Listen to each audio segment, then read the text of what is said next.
Gravitation. La Terre doit son mouvement circulaire à la présence du Soleil. D'ailleurs, sans lui, la Terre se déplacerait en ligne droite. Cela est dû à la force attractive exercée par le Soleil sur la Terre. Afin de représenter cette force, modélisons la Terre et le Soleil par des points placés au centre de chaque astre. Cette force, appelée force gravitationnelle, est elle-même modélisée par un vecteur appliqué au centre de la Terre et dirigé vers le centre du Soleil. Il est noté F de S sur T. La première lettre désigne l'acteur de la force, ici le Soleil, et la deuxième le receveur, ici la Terre. Enfin, notons qu'il s'agit d'une action à distance. Le vecteur force se situe sur une droite appelée droite d'action qui passe par le centre de chaque astre. La force dépend de la masse de la Terre, de celle du Soleil et de la distance d entre les deux astres. Son expression vectorielle s'écrit F égale moins g fois masse du Soleil fois la masse de la Terre divisé par la distance au carré fois UST, UST désignant un vecteur unitaire dirigé de S vers T. Le signe moins présent est dû au sens contraire des deux vecteurs. Le vecteur force gravitationnelle a pour caractéristique la direction, celle de la droite d'action ST, le sens dirigé vers le centre du Soleil S, la valeur en newton calculée à partir de la relation suivante. Avec les masses en kilogrammes, la distance en mètres et g, une constante dont la valeur sera toujours donnée. À noter que le signe moins a disparu car la valeur d'un vecteur est toujours positive. On notera que les distances d sont souvent données en kilomètres, il faudra donc les convertir en mètres si tel est le cas.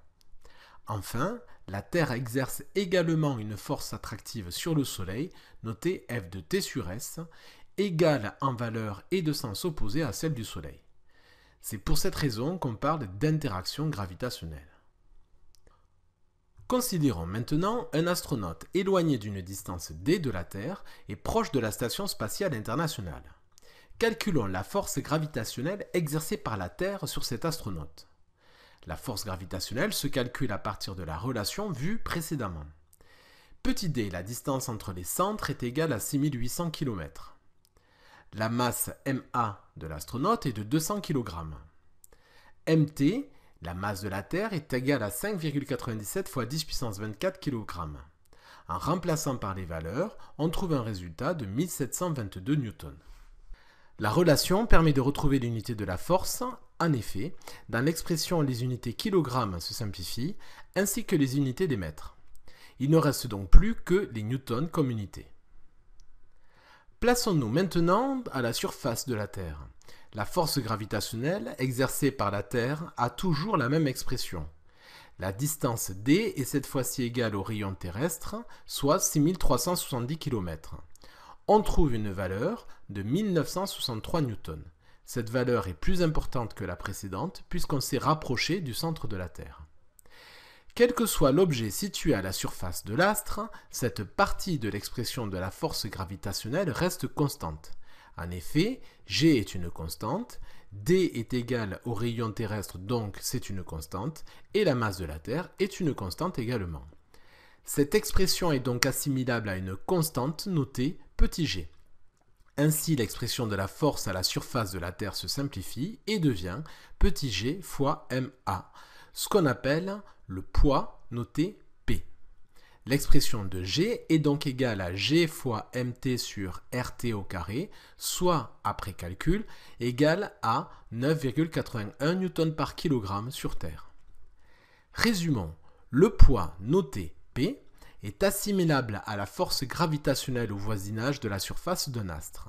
Son expression vectorielle est P égale m fois G, avec G un vecteur vertical dirigé vers le bas, et dont la valeur, appelée intensité de pesanteur, vaut 9,81 Newton par kilogramme sur Terre. Les caractéristiques de P sont les suivantes: direction verticale, sens vers le centre de la Terre, valeur en newton calculée à partir de la relation P égale m fois G, où G est l'intensité de pesanteur exprimée en newton par kilogramme, la masse étant exprimée en kilogrammes. À noter qu'à la surface d'un autre astre comme celui de la Lune par exemple, l'intensité de pesanteur change. Retenons donc que la force gravitationnelle exercée par un corps A sur un corps B, corps modélisé par des points, placés en leur centre et séparés d'une distance d, est représentée par un vecteur noté f de A sur B qui a pour caractéristique la direction, qui est la droite d'action AB, passant par les centres, le sens dirigé vers le centre de A, la valeur calculée à partir de la relation suivante. Son expression vectorielle fait intervenir un vecteur unitaire UAB opposé à la force. Le poids d'un objet représente l'attraction gravitationnelle à la surface d'un astre. Il est modélisé par un vecteur P dont les caractéristiques sont la direction verticale, le sens dirigé vers le centre de la Terre et la valeur calculée à partir de la relation P égale m fois g, g étant l'intensité de pesanteur dont le vecteur est vertical et dirigé vers le bas. Son expression vectorielle s'écrit donc ainsi. Réalisons maintenant un petit test de 3 questions. Mettez sur pause lorsque le symbole suivant s'affiche pour prendre le temps de répondre. Question 1. Choisir la ou les bonnes réponses.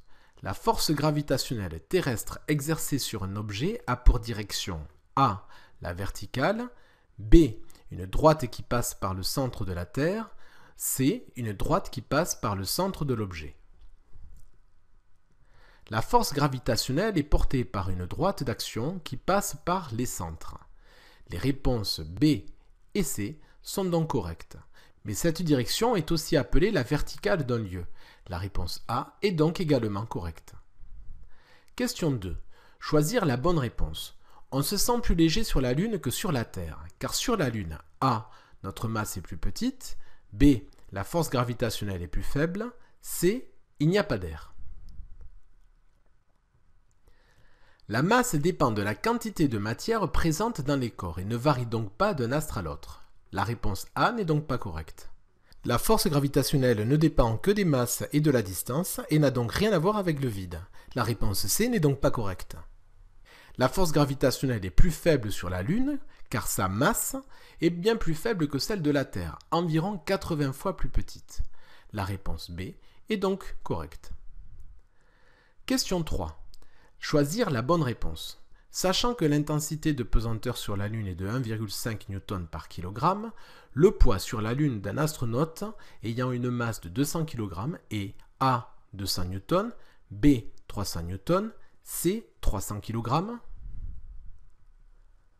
Le poids sur la Lune est égal à la masse de l'astronaute fois l'intensité de pesanteur sur la Lune, soit en remplaçant par les valeurs un résultat de 300 N. La réponse B est donc correcte. A noter qu'il ne faut pas confondre la masse liée à la quantité de matière, ici 200 kg, et le poids qui est une force, ici de 300 N. Dans le langage courant, le poids est assimilé à tort à la masse.